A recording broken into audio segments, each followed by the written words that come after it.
새해 첫 주를 맞이합니다.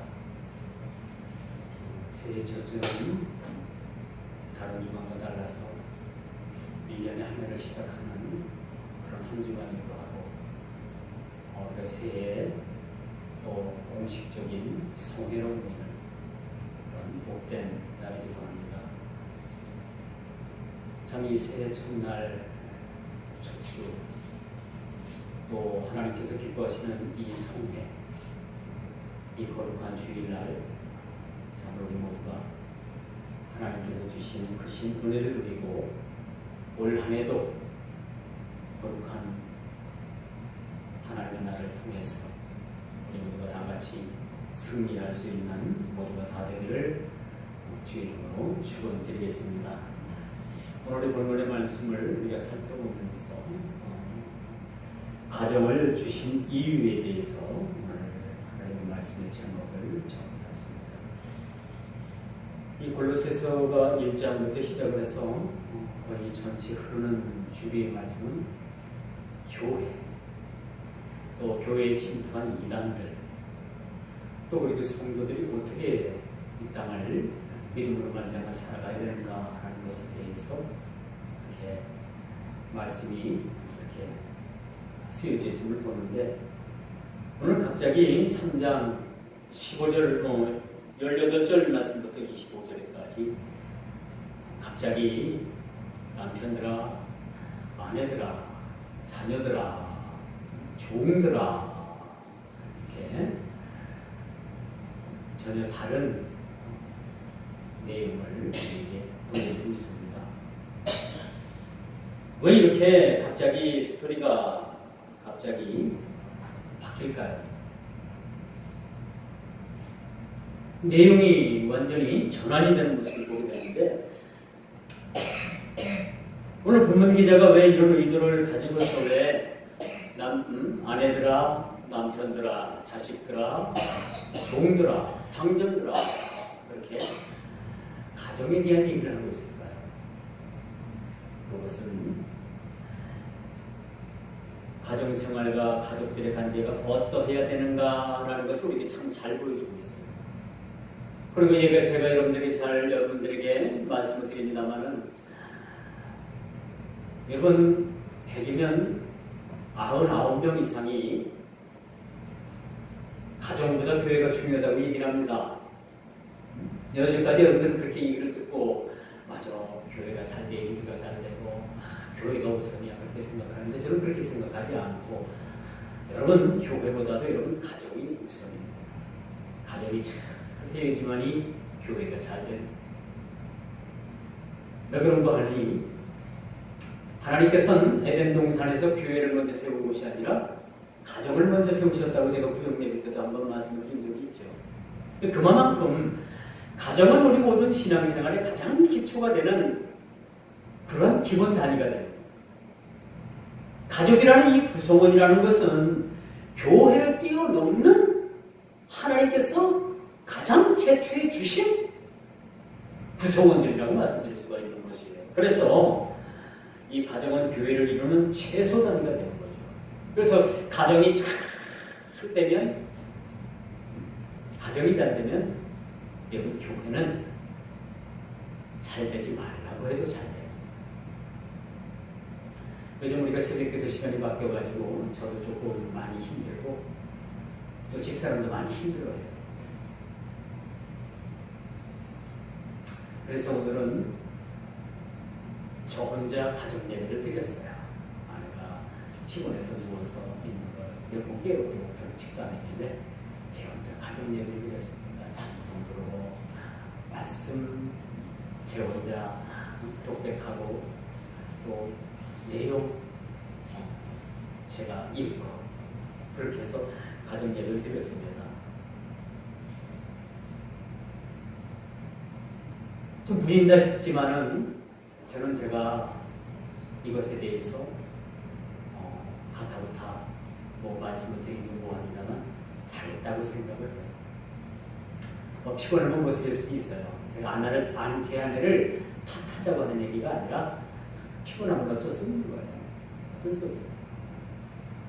그래도 예배는 멈추지 말아야 되겠다는 생각에서 제가 예배를 드렸죠. 어제는 너무 시간이 안 돼가지고 너무 우리 저녁에 예배 드릴까? 그래서 그래, 저녁에 약속을 해서 예배를 드리려고 했는데 어제 저녁에 예배를 못 드린 거야. 이거 미룰 일이구나. 예배를 미룰 일은 아니구나 라는 생각을 가지게 됐어요. 그래서 오늘은 용기를 내서 제 혼자 가정 예배를 드렸습니다. 오늘 여러분들 가정 예배 드렸습니까? 새해는 여러분 가정 예배를 꼭 드리시길 바랍니다. 창세기 말씀부터 시작을 해서 하루에 1장 정도를 여러분들이 읽는 것도 괜찮고 부분 단락으로 여러분 읽어서 뭐 설교가 아니더라도 여러분들이 가정 예배 형식을 맞춰서 예배를 드리면 하나님께서 그 가정 예배를 통해서 얼마나 여러분들에게 가정을 축복해 주십니다. 그래서 새해는 여러분들 뭐 이야기 들어보니까 뭐 이미 예배 드리는 작년부터 뭐 전에부터 예배 드리는 가정들이 있더라고요. 뭐 그런 가정들이야 올해 또 이렇게 예배를 드린다, 가정 예배를 드린다고 해가지고 뭐 세상 다른 것은 없겠지만 그래도 어차피 예배를 드리는 것은 참 우리가 하루를 시작함에 있어서 첫 시작을 하나님께 하는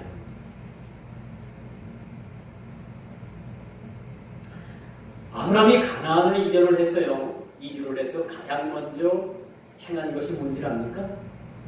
하나님 앞에 제단을 쌓아. 우리 성도들이 무슨 일을 만나든 어떤 일을 하든 가장 먼저 중요한 것이 하나님 앞에 예배입니다. 우리가 새를 하나, 차를 하나, 멋있는 차를 거금을 주고 다 뽑아와도 다 집에 갖다 놓고 아니면 교회 갖다 놓고 목사님 이 차를 위해서 기도해 주십시오. 사고 안 나도록 하나님 앞에 기도해 주십시오. 얼마나 오죠? 참 전에 큰 교회 있을 때는 이제 차를 뽑아오면은 이제 담임 목사님하고 이제 부교육자들이 쭉 같이 가서 예배드려주고 뭐 어느 또 개업을 했으면 그 개업하는 사업장 가서 또 예배드리고 또 가정에 또 잔치들 있으면 가서 예배드리고 이게 너무 예배가 이렇게 번거로운 것 같지만 참 예배를 드리고 남으로 이래가지고 거기에 따르는 유익이 얼마나 큰지 몰라요. 거기에 따르는 유익은요 육적인 유익뿐만 아니라 영적인 유익 비롯해가지고 여러 가지 덩굴째 들어오는 일들이 얼마나 많은지 몰라요. 제가 그러잖아요. 여러분 인생의 성공자가 되려고 하지 말고 예배의 성공자가 되면 여러분 반드시 여러분 인생이 달라집니다. 인생의 삶이 달라집니다. 오늘 왜 하나님께서 왜 갑자기 교회 이야기를 하다가 이단을 경계하라는 얘기하다가 또 뭐 성도들이 어떤 그런 신앙생활의 삶을 얘기하다가 갑자기 3장에 와서 종반절 부분에 왜 가정 이야기를 하느냐? 여러분 의아하지 않아요? 의아하지 않습니까? 이제 골로새서가 마지막 4장 다음 주 한 주만 더 골로새서를 강의를 하면 이제 골로새서가 맞춰질 것 같아요. 근데 왜 갑자기 왜 가정 이야기를 꺼내느냐는 얘기입니다. 왜 갑자기?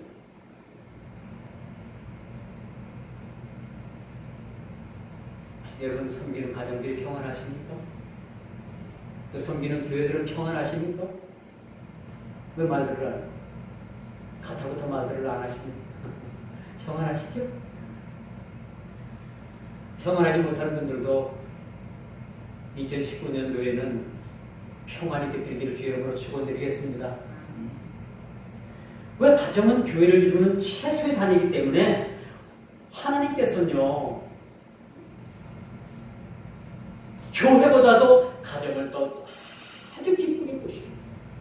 그렇기 때문에 에덴 동산에서 아담과 하와를 지으시고 야 너희들 교회 다녀야 돼 해가지고 교회 세웠다고 어디 창세기 이렇게 기록이 돼 있어요? 아니잖아요. 아담과 하와를 하나님의 형상대로 짓고 난 다음에는 뭘 주신 거예요? 바로 가정을 주신 거예요. 가정. 몰라요 그래도? 그만큼 가정이 중요하다는 얘기죠. 여러분 교회보다도 가정을 아주 중요하게 여기시기를 주님으로 축원드리겠습니다. 가정이 잘 되지만 이 교회도 평안하고요. 많은 사람들이, 많은 목회자들이 교회가 우선이라고 그렇게 얘기를 합니다. 그러나 저는 그렇게 생각하지 않습니다. 무엇보다도 가정이 우선이죠. 가정이 든든히 서가고 평안을 누릴 때 교회도 더불어서 부흥과 성장을 이룩하게 되는 겁니다.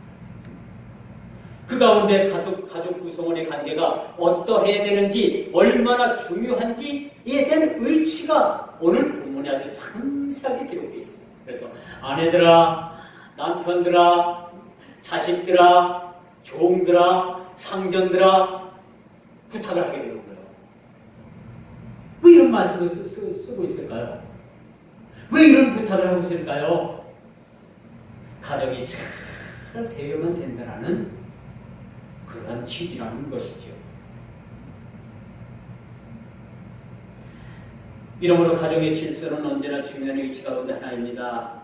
70년도, 80년도에는요, 아주 핵가족화가 가시화되던 그런 때였습니다.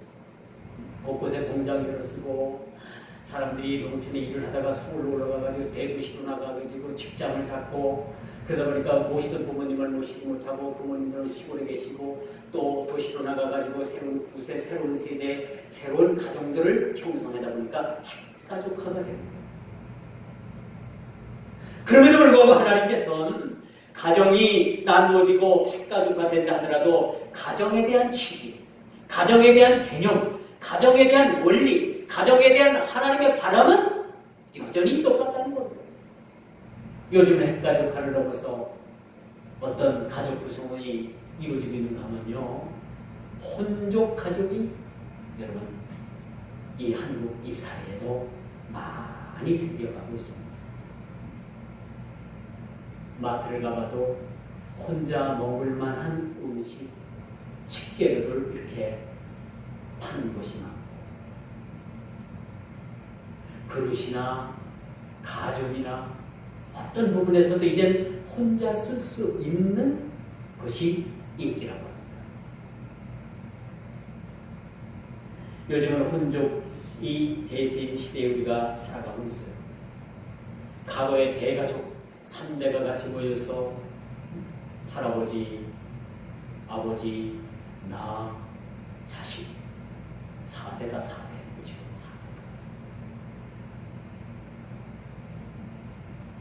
그런 시대에 우리가 살아가는 적도 있었습니다. 그런데 오늘 우리가 가정의 형태가 어찌 되었든지 다시 한번 가정에 대한 신앙적인 재정립이 필요하다고 말씀드릴 수가 있을 것입니다. 가족 구성원들은 달라졌지만 오늘 본문에 보니까 첫째, 아내들아 남편에게 복종하라 라고 말씀합니다. 남성들은 기가 살아가지고 입가에 웃음이 거박거박. 아내들은 남편에게 복종해야 돼. 그런 마음을 가지고 계실지 모르겠지만 여러분, 복종하라는 말은 피차 복종을 얘기해 줍니다. 이 말씀을 곡해서 오늘날 남성들이 얼마나 많이 아내들을 억압 상태로 오인하고 아내들을 얼마나 많이 잡았는지 몰라요. 근데 이 말씀은 그런 취지의 말씀이 아닌 거예요. 아내들아 남편에게 복종하라는 말은 피차 복종하라는 얘기예요. 피차. 그리스도 예수 안에서 피차 복종함으로 인해서 가정을 이뤄나가는 얘기라는 말씀인데, 마치 남편들이 상전이 되어서 아내들 위해 군림하는 그런 말씀으로 곡해를 했다라는 거예요. 이건 성경을 잘못 본 거죠.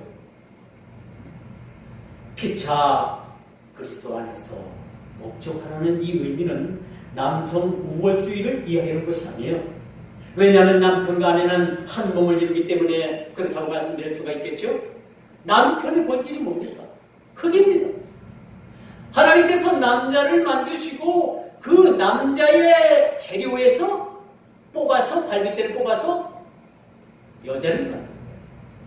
그렇기 때문에 남자와 여자, 즉 남편과 아내는 뗄래야 뗄 수가 없는 그런 불가분적인 관계라는 것을 우리가 알아야 되는 거죠. 여기 상전이 어디 있고 여기 아랫사람이 여기 있겠습니다. 똑같은 그러한 서로 그리스도 안에서 피차 복종하는 관계가 되는 거죠. 여러분, 남성이 더 독합니까? 여성이 더 독합니까? 여자가 훨씬 더 독해요. 보편적으로 아예 안 그런 분들이 있어요. 예수 믿으면 독하지 않아요. 다 유혹에 빠져. 다 너무 유혹에 빠져가지고 남한테 이용이나 잘 당하고 그러지. 그런데 보편적으로 여자가 더 독한 이유가 뭐냐면요. 남자는 흙의 재질을 가지고 만들었어요. 그런데 흙을 물에다가 놓으면 어떻게 돼요? 흐리흐리 흐지부지 해가지고 다 그냥 흙탕물에다 버리잖아요. 그런데 여자는 남자의 뼈로 만들어가지고 이 뼈가 뭡니까? 칼로리, 알칼리. 그런 뼈니까 물에다 넣어도 이게 녹지 않는 거예요. 그렇게 여자가 훨씬 더 모든 면에서 독하다는 거예요. 독하고 모든 면에서 단단하대요. 남자들은 뭐예요? 여자들보다 조금 마음들이 다들 헐렐레 하지 않습니까? 헐렐레 합니다. 남자들은 다 그래요. 남자들이 여자들 이길 것 같아요? 못 이겨요. 이 여자들이 훨씬 더 힘은 약하지만 모든 면에서 성질적으로, 성격적으로도 강하기 라는 사실을 우리가 남자와 여자를 그렇게 만든 하나님께서 그 원리만 봐도 우리는 알 수가 있겠죠. 그러므로 여러분, 우리 부부간에는 피차복종하는 거예요. 피차복종. 어떤 집은 아직도 그런 집이 있더라고요. 자기 아내한테 물 좀 떠와! 요즘 그런 분들이 있어요. 그러다가 뼈도 추해요. 물 먹고 싶으면 본인이 나가서 물 떠다 먹는 게 어떻게 아내한테 물 떠와! 옛날에 그랬대요. 옛날에 우리 어머니 아버지 가만히 보면은 물 좀 떠와! 그러면 어머니가 그 추운 겨울에도 부엌에 나가가지고 물을 떠다 주는 걸 봤습니다. 그럼 아예 그냥 물 찾을까봐 그 머리맡에 물을 한 대접 갖다가 놓쳐요. 일부러 물 떠라! 물 떠와! 물 줘! 하면 바로 줘 버리죠. 아니 그거 갖다는 것도 본인이 못 마셔가지고 물 줘! 가서 아내가 갖다 주는 거예요. 지금은 어림도 없죠. 옛날엔 그랬다는 거예요. 근데 성경은 그렇게 얘기를 하지 않아요. 피차 복종은 피차. 피자 그리스도 안에서 너희가 복종해야만 된다라는 겁니다. 창세기 2장 22절에 보니까 누구랄 것도 없이 하나이기 때문에 우열을 논한다는 것조차 어불성설이라고 그렇게 성경은 우리들에게 말해주고 있습니다.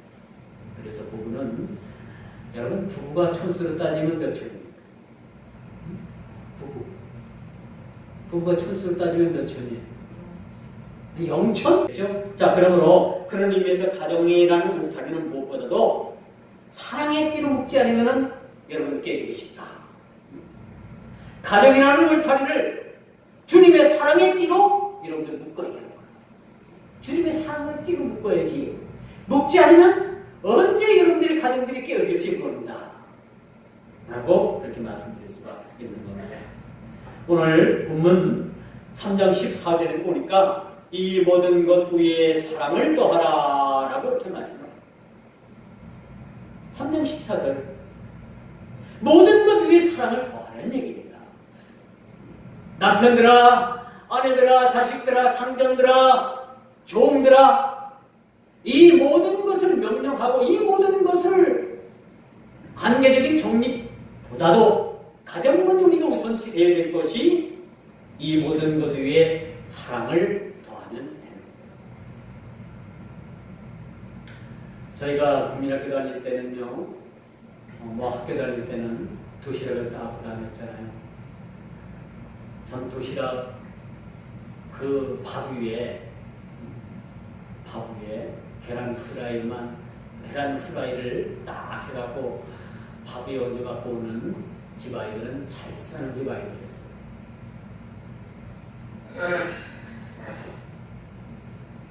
저는 국민학교, 중고등학교를 다니면서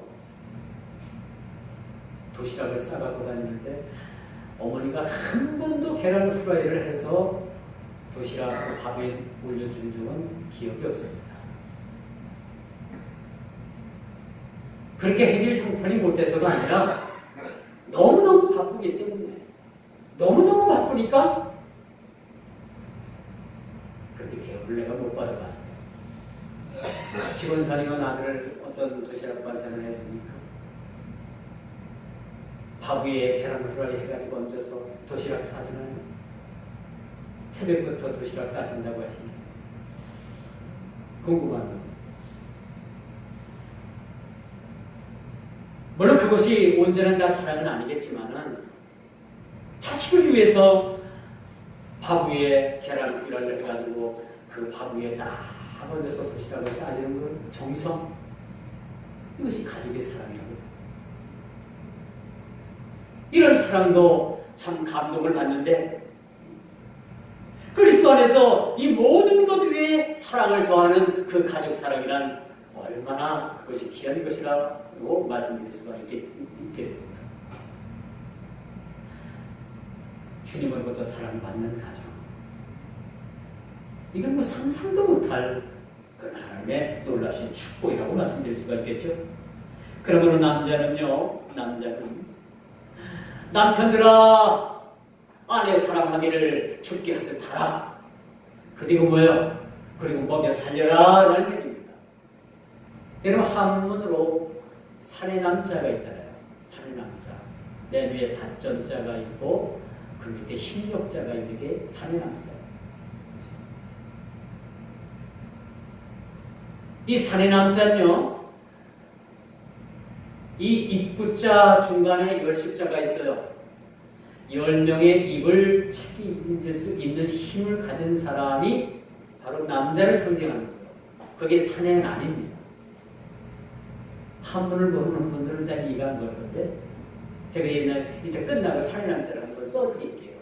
그리고 여러분들이 설명을 한번 해드릴게요. 폰만 잡고 소리만 지르는 남편들의 모습은 가족으로부터 이제 매는 당할 수밖에 없습니다. 예전에는요, 교통사고를 내도 소리가 큰 사람이 이겼어요.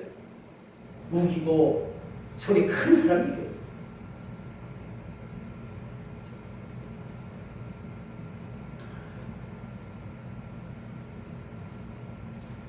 제가 면허를 80년도에 땄습니다. 그런데 이제 차를 한 대 사가지고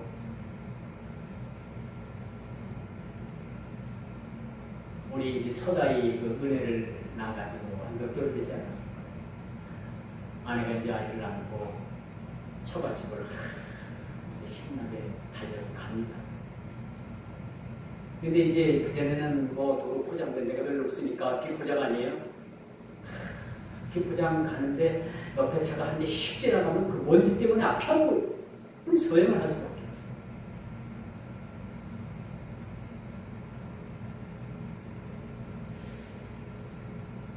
그런데 한참을 달리다 나왔는데 뭐 뒤에서 쿵 하는 소리가 나. 이게 차를 세워놓고 보니까 나를 뒤따라오던 차가 우리 제 차 뒤를 탕 받은 거예요. 그래서 차를 세워놓고 내려가지고 이제 집사람도 아이가 있으니까 차 안에 있으고 내가 혼자 내렸잖아요. 그런데 뒤에서 뭐 남자 서너 명하고 여자 한 명하고 막 내리더니 저한테 막 삿대질을 하고 이 나쁜 놈 뭐면서 막 왜 나한테 막 뒤집어씌우는 거예요. 자기네들이 받아먹고 내 뒤를 받아먹고 그래가지고 뭐 그때 당시 전화가 있으니까 뭐 파출소를 갈 수가 있습니까? 이 여자도 대단해. 나이 먹은 여자인데 지금도 생생 막 내가 잘못했다고 막 뭐라고 치고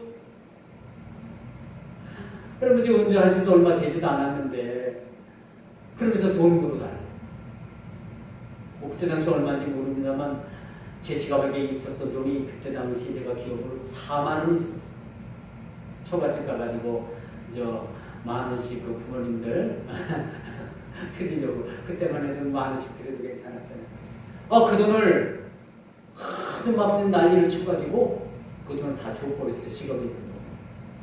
누가 잘못한 거예요? 뒤에서 받은 사람이 잘못한 거예요. 100%.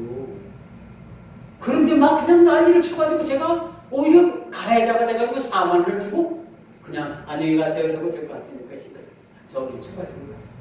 그런 경우도 있어요. 예전에는 그때 당시만 해도 목소리 큰 사람이 이겼어요. 교통사고를 해놓고 가해자인데도 가해자가 피해자가 되고요. 피해자가 가해자가 되고요. 그런 시대가 있었습니다. 근데 요즘은 그렇지 않죠. 요즘은 그렇죠. 먹고 사는 문제만 해결됐다고 해서 소임을 다하는 것으로 생각하면 오해입니다. 무엇보다도 오늘 말씀은 가정학 시간도 아니고 부부 도리의 시간도 아닙니다. 자녀 도리를 떠나서 여러분 모두의 가정들이 그리스도 예수 안에서 든든히 서가고 영적인 믿음의 가정들이 되게 되어달라는 의미에서 오늘 이 본문 말씀이 쓰여졌다고 말씀드릴 수가 있는 것입니다. 그런 의미에서 오늘 본문 기자가 든든히 서가는 영적인 아름다운 가정, 믿음의 가정 되어달라고 그렇게 쓰여졌다는 의미를 우리가 다시 한번 말씀을 통해서 확인해 봐야 되는 거죠. 왜 갑자기 교회 이야기를 하다가 이단들 이야기하다가 또 3장 종반부에 가서 왜 가정들을 언급하고 있는가? 이것은 그만큼 제가 초대도 말씀을 드렸습니다만 여러분 섬기는 가정들이 아주 중요하고 교회보다도 더 중요하다는 사실들을 일깨워주기 위함이라는 사실들을 여러분에게 말씀드릴 수가 있습니다. 또 하나, 왜 이런 가정들을 언급했을까요? 원수 마귀는 가정을 넘어뜨리기 위해서 가정을 공격한다는 거예요. 원수 마귀는 교회를 여러분들 공격하기보다는 여러분 가정의 일원인 여러분들을 먼저 공격합니다. 가만히 보십시오. 교회를 먼저 흔드는 것이 아니라 가장 기초적인 단위인 가정을 흔들었습니다. 어느 날 뱀이 아담과 하와를 찾아오잖아요. 그 가정을 찾아와서 뱀이 가장 연약한 여자를 유린합니다. 거짓말로 유린을 합니다. 이 말씀이 디모데후서 3장 6절에서 7절까지 쓰여져 있는데 한번 여러분 들어보십시오. 그들 중에 남의 집에 가만히 들어가 어리석은 여자를 유인하는 자들이 있으니 그 여자는 죄를 중히 지고 여러 가지 욕심에 끌림 받아 항상 배우나 끝내 진리의 지식에 이를 수 없느니라. 남의 집에 가만히 들어가 그 집에 유하는 여자를 유혹하는 그 사탄 마귀가 있다는 거예요. 여러분들 조심해요. 아담과 하와를 미혹했던 그 뱀이 오늘날도 여러분 가정들의 가정에 가만히 들어가 가정을 지키는 여자들, 아내들을 미혹하는 집단들이 여러분 얼마나 판을 치고 돌아다니는지 몰라요. 오늘 이 거룩한 주일날 그들은 예배 안 드리고 오늘도 집집마다 다가오고 다니면서 집집마다 가만히 들어가서 많은 사람들을 미혹하는 집단들이 있어요. 누구예요? 무슨 증인들이에요? 꼴값 떠는 집단이다. 꼴값 떠는 집단.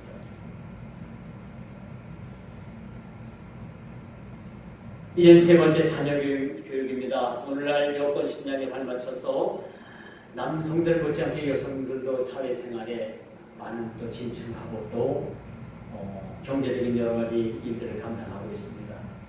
지금까지 남성 위주의 사회였다면 요즘은 큰 변화가 있죠. 여성들도 동등한 사회생활을 통해서 그렇게 가지고 있는 그런 재능들을 그렇게 사회를 위해서 공헌을 하고 있습니다.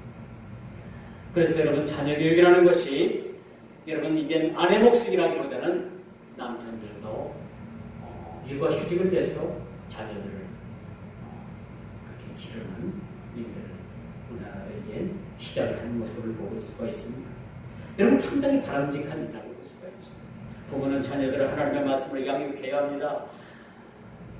그 하나님의 말씀으로 양육된 자녀들, 그런 자녀들이 또 그들이 다음 세대의 가정을 이루어서 똑같이 부모에게 받은 그런 하나님으로부터 받은 그런 성경적인 양육을 또한 하게 된다는 사실입니다. 디모데후서 1장 5절에 보니까 여러분 디모데가 어릴 때에 누구의 영향을 그렇게 많이 받았냐면요, 외할머니 영향을 많이 받았어요. 또 자기 어머니 로이스라는 그 어머니로부터 아주 신앙에 대해서 굉장한 영향을 많이 받았죠. 그래서 사도 바울이 디모데를 아주 극찬한 내용이 바로 반듯한 신앙을 가지고 있습니다. 어느 아들이 야간을 갔다 왔어요. 밤을 이제 지새우고 왔죠. 와가지고 저한테 하는 말이, 아버지, 오늘 예배를 제가 드리러 가면 예배 시간 모두 시간을 다 앉아 있을 수는 없을 것 같아요. 제가 지금 너무 피곤해요. 그런데 제가 주말에 예배를 다 못 드리고 갈 수도 있습니다. 저한테 미리 얘기를 하더라고요. 그래서 그래, 일단 나와서 예배 드리고 지금 피곤하면 들어가서 쉬어라. 근데 지금 축구안에 들어갔습니다. 하나님 안녕하세요 하고 안녕히 계세요 하고 먼저 집에 들어갔어요. 근데 그게 어딥니까? 그렇죠? 참 잘한 거라고 생각합니다. 아주 깡그리 주의를 뛰어먹는 것보다 낫지 않겠습니까? 그래서 참 자녀교육이 참 중요한 것 같아요. 요즘 다문화 가정 때문에 문제들이 많이 있지 않습니까? 농촌에 장가가지 못하는 그 총각들을 구제해준다고 베트남이나 필리핀이나 또 뭐 여러 가지 중국이나 여러 곳에서 이주한 여성들이 많이 있죠. 그 다문화 가정이라고 얘기를 합니다만, 뭐 이들을 제가 탓하는 얘기가 아니라 이제 이들에 의해서 태어난 아이들이 가정교육을 하는데 어머니들이 한국말을 제대로 못하니까 아이들이 제대로 교육을 못 받는데요. 학교를 가도 여러분 한글을 제대로 못 배워가지고 학습 지진하러 나오는 아이들이 거의 다가 다문화 가정 아이들이에요. 이게 뭐 사회적으로 참 문제가 많죠. 또 한 가지 또 유리한 점이 있으면 한 가지 또 이렇게 또 빈약한 점들이 있게 되는데, 그래서 사회적으로 참 문제가 있다고 이야기를 합니다. 에베소서 6장 4절 보니까 아비들아 너희 자녀들 노엽게 하지 말고 오직 주의 교양과 훈계로 양육하라 라고 말씀을 합니다. 오늘 3장 21절도 보니까 주의 훈계로 양육하라 라고 이렇게 말씀합니다. 자녀들은요, 용돈을 많이 준다고 해가지고 그 자녀들이 올바른 성장하는 것도 아닙니다.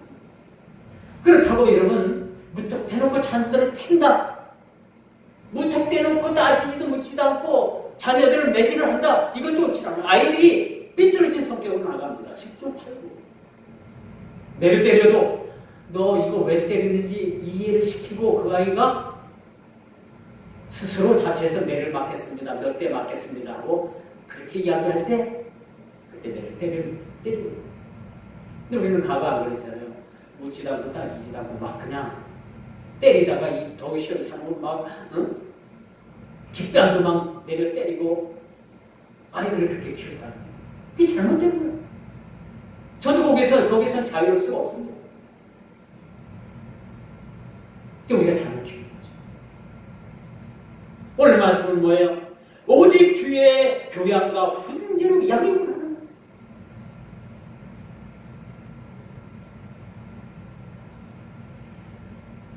저희가 학교 다닐 때는요, 선생님이 매질을 해도 안 되면요, 시계를 딱 풀러가지고 시계 풀어놓고 난 다음에는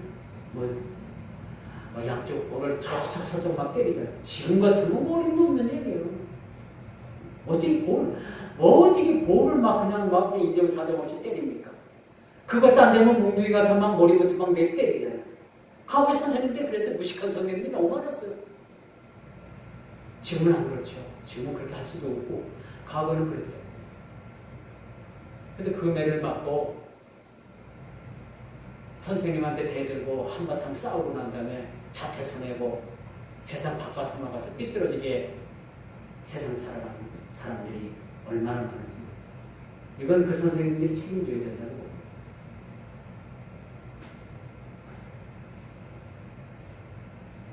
자녀는 다음 세대를 이을 중요한 재원입니다.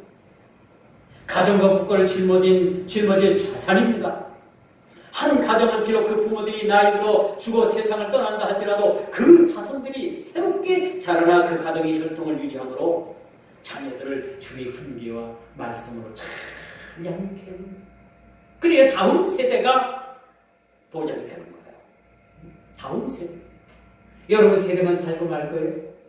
여러분 죽으면 끝나는 거예요? 아니잖아요. 다음 세대가 있어요. Next home. 다음 세대를 위해서 우리가 자녀들을 온전히 바르고 주의 훈계와 도로 양육할 필요가 있다는 거죠.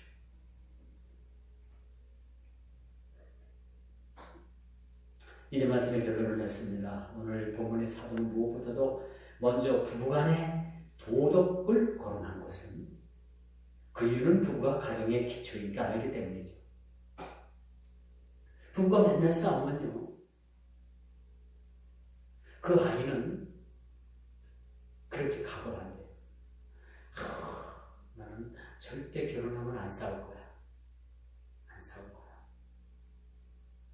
그런데 그 아이가 성장해서 결혼을 하고 시간이 지나면 그 엄마 아버지가 싸우는 모습을 이제는 뭐 창조의식 속에서 그것이 드러나서 자기도 모르게 아버지, 어머니가 싸운 그 부부싸움의 모습을 하고 있는 모습이 자신의 모습으로 비춰진다.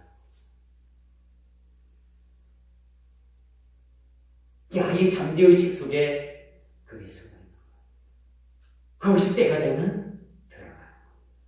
나는 안 그래야지 했는데 보니까 자기 자신도 자기 어머니, 아버지가 자기 어릴 때 싸웠던 그 모습을, 그 모습과 똑같은 모습을 하고 있더라고요. 저는 요즘 거울을 가끔 보면서 내 자신이 깜짝깜짝 놀랄 때가 있어요.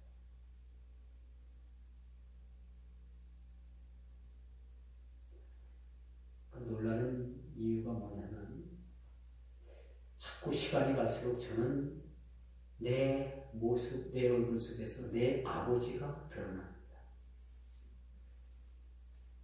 내 아버지의 모습이 자꾸 닮아가요. 이게 피는 모습인 것 같아요. 가끔 저희 형제들이 만나면 깜짝 놀랍니다. 아니, 오빠는 어떻게 아버지하고 똑같아? 이 젊었을 때 그런 소리 안 들었는데 나이가 자꾸 먹다 보니까 내 아버지의 모습을 닮아가는 것 같습니다. 저희 아버지 좋은 모습만 닮아가야 되는데 저희 아버지가 한 썩갈 하셨던 분이거든요. 그런 모습을 제가 참고 그런 모습을 내가 닮아서 젊어서 닮아가지고 많이 고생했어요. 내 스스로도 많이 어려움이 많았어요. 그런데 나이가 들으니까 이제 그런 모습은 성격이 자꾸 무뎌지고 이제 그런 면이 점점점 무뎌지는 느낌이 있어요. 그런데 모습은 자꾸 아버지를 닮아가는 모습을 보게 됩니다. 그래서 자꾸 깜짝깜짝 저도 놀라요. 아버지 젊을 때 사진 이렇게 쭉 보고 생각하고 또 아버지 연세 드셔가지고 모습을 보면서 내가 아버지를 닮아가고 있을까? 그런 생각에 놀랍니다. 여러분, 가정의 화평은 주로 아내된 자의 온유한 도구로 말미암아 성립되는 경우가 많습니다. 가정에 참 참는 자는 남편보다도 아내들이 많이 참는 것 같아요. 그리고 아내된 자의 온유한 도구로 말미암아 가정이 지금까지 여러분들 깨어지지 않고 잘 지금까지 그렇게 왔는지도 모릅니다. 물론 남편들도 마찬가지죠. 온유와 복종은 서로 유사한 덕목이기 때문에 아내들만 온유와 복종을 여러분들이 요구할 것이 아니라 남편들도 온유와 복종이 겸비된 그런 삶을 살아야 된다라는 것을 말씀드릴 수가 있습니다. 요즘 사회가 자녀 학대로 인해서 법을 만들었잖아요. 자녀들 학대하고 여러분 구타하고 자녀 폭력을 저지르면 경찰서에 잡혀가요. 그리고 자녀들은 부모로부터 그렇게 분리가 돼가지고 다른 사람에 의해서 위탁이 돼서 양육이 됩니다. 여러분 그런 시대에 살고 있어요.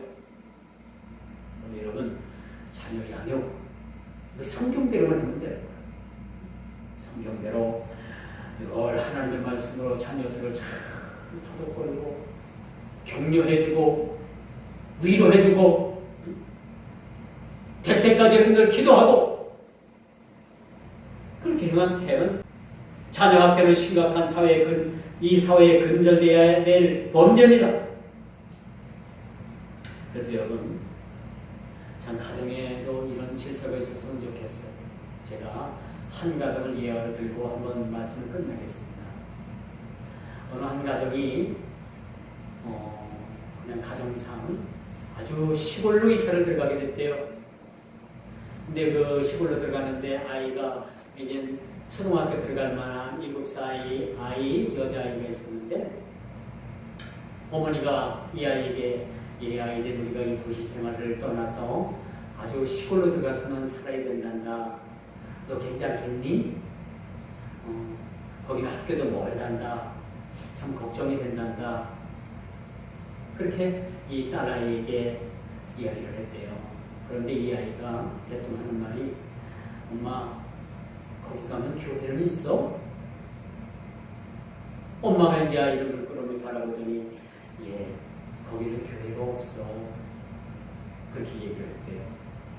근데 이삿짐을 나르고 한참 든든한데 그 딸아이가 안 보이더라는 거예요. 이상해가지고 여기저기 찾다 보니까 이 아이가 다니던 교회 가가지고 기도를 하기 시작을 합니다. 하나님 이제 우리가 이사 가는데 이사 가는 곳엔 교회도 없대요. 예수님 안녕히 계세요. 그렇게 기도를 하고 나오더라는 거예요. 이 아이도 막막했지만은 그래도 이 아이가 나 이사한가? 교회 없어서 이사한가? 그런 소리 안 하고 엄마 아빠 말씀에 순종을 하면서 이제 마지막으로 하나님 앞에 교회에 나가서 기도를 하는데 그렇게 기도를 하더라는 거예요. 엄마가 계속 물끄러미 쳐다보니까 가만히 듣고 있느라니까 그런 기도를 한 다음에 예수님 안녕히 계세요. 이제 다시는 못 보는데 안녕히 계세요. 그런 기도를 한 거예요. 하고 나오고 그리고 그 아이의 눈에는 눈물이 그 속에서 가고 눈물이 뚝뚝뚝뚝 떨어져요. 이 어머니의 마음이 어떻겠습니까? 이 어머니의 마음이 어떻겠습니까? 그런데 이 아이가 이사를 가고 이제 그 산골로 들어가서 그렇게 사는데 참 기적과 같은 일이 일어났습니다. 그 시골에 몇몇 되지도 않는 그 가구에 개척교회 교회가 들어섰다는 거예요. 그리고 어느 전사님이 오셔가지고 날마다 예배를 인도한다는 거예요. 어느 집 허름한 사랑방을 빌려가지고 교회를 시작했다는 거예요. 거기 첫 번째 등록한 교인이 누군지 압니까? 그 7살 되기 어린아이인 거예요. 주일학교 등록한 거예요. 꿈만 같은 거죠. 하나님은 이렇게 기도하는 하나님의 자녀를 그냥 두시지 아니하시고 교회를 세우셔서 예수님을 그렇게 만날 수 있도록 해주셨다면 저희가 개척교회를 나왔는데 허름한 집사님 가정에 사랑방이 있어요. 예배를 열심히 들었다 하는데 집사람이 갑자기 뻥 하고 낮아빠지는 거예요. 이 사탄의 역사죠. 개척을 나온 그 교회에서는 막 그냥 우리 막 망하라고 그 허름한 사랑방 또 나중에 이제 빈집을 사가지고 수리를 해가지고 시골 그 집을 수리해갖고 교회를 삼았는데 거기를 매일 하루에 한 바퀴씩 그게 교인들이 돕니다. 또 두 번째 날 되면 또 두 번째 날도 한 바퀴 돕니다. 일곱 번째 날 되면 와 했는지 모르지만 뭐 그냥 무너지라고 그들이 여리고성 돌듯이 돌았어요. 응? 저희가 그런 수모를 당했습니다. 시골교회 개척하면서.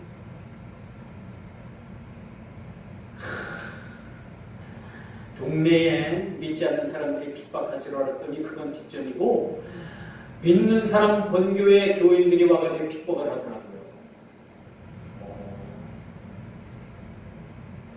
그래서 더욱더 강하게 뭉쳐져. 더욱더 기도했죠.